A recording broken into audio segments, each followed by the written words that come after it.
Bonjour, je m'appelle Armand. Salut, je m'appelle Nicolas. Alors nous, on a créé Pérouse pour promouvoir l'artisanat péruvien dans le monde. Et soutenir l'éducation des enfants au Pérou.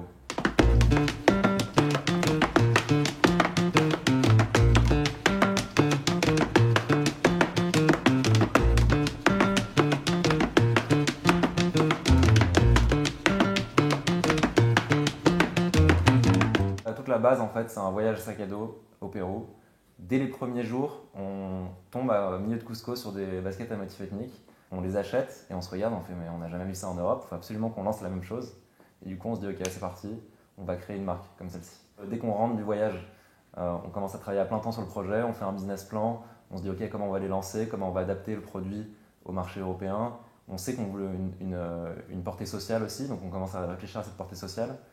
Et en fin de septembre, on rencontre déjà, avant même d'avoir un produit, l'association Los Chicos de Cusco et on définit en fait la base de notre projet qui est que pour chaque paire vendue, on financera un jour d'école aux enfants défavorisés de Cusco. Fin octobre 2014, on retourne au Pérou pour faire un produit. On rencontre donc des artisans, Alexandra à Arequipa, et on développe nos deux premiers modèles.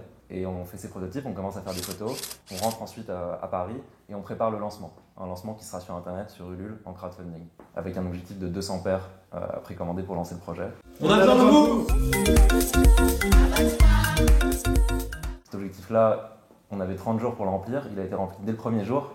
Et à la fin du mois de précommande, on avait prévendu plus de 2000 paires, donc un engouement énorme. À l'époque, c'était la 10e plus grande campagne de crowdfunding en France de l'année. L'engouement était tel que en fait, la campagne elle a validé le besoin. Il y avait tellement de gens qui aimaient les motifs qu'on s'est dit que c'était un projet qui pouvait durer dans le temps. Et en plus, c'est un projet qui avait beaucoup de potentiel puisque c'est quelque chose qu'on peut décliner sur beaucoup de produits, avec beaucoup de types de motifs. Donc on s'est dit que vraiment le potentiel était tel qu'il fallait continuer à plein temps.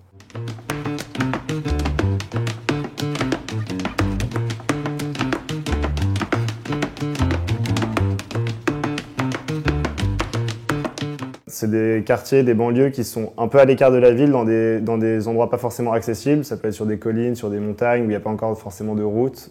Et donc c'est compliqué d'emmener ces enfants à l'école, de les transporter dans d'autres régions pour les scolariser.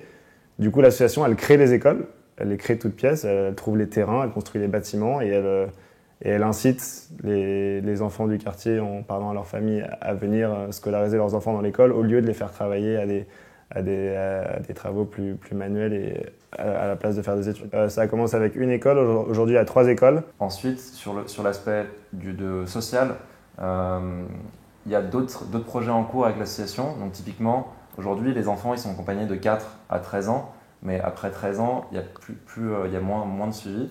Et donc l'idée, c'est qu'on puisse les aider aussi pour aller au collège, faire des bourses par exemple, pour qu'ils aillent au collège, faire des dortoirs, parce qu'il y a certains enfants qui vivent très loin des écoles. Et donc en fait, ce serait beaucoup plus facile pour eux de vivre sur place.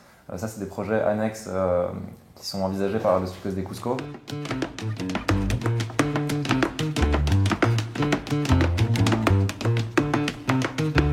Au niveau de la production, les artisans, on les paye entre 1,5 et 2 fois le SMIC. On s'assure qu'ils ne travaillent pas plus de 44 heures par semaine, qui est le temps de travail moyen au Pérou. Qu'ils aient leur week-end, leur assurance, que les conditions de travail dans les ateliers soient bonnes. La façon de s'en assurer, c'est en allant régulièrement sur place. On y va 3 à 4 fois par an, à chaque fois on reste un mois. On vérifie que les gens sont globalement heureux, que les conditions de travail légales péruviennes soient respectées. L'idéal à terme, c'est que grâce à ce genre d'entreprise un peu solidaire, d'autres se créent et que les mentalités globales changent. Après, nous, à notre échelle, on les fait changer à nos clients. Enfin, on essaye d'avoir un impact à notre niveau, mais c'est par la création de beaucoup d'entreprises comme les nôtres que vraiment il va y avoir un changement radical des comportements d'achat.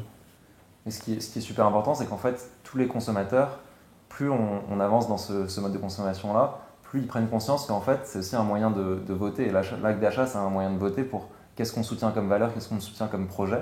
Si jamais de plus en plus de personnes se mettent à consommer de cette manière-là, on va pousser les grandes entreprises aussi à se saisir de ces problématiques-là, que ce soit l'éthique de la production, que ce soit d'avoir un impact positif.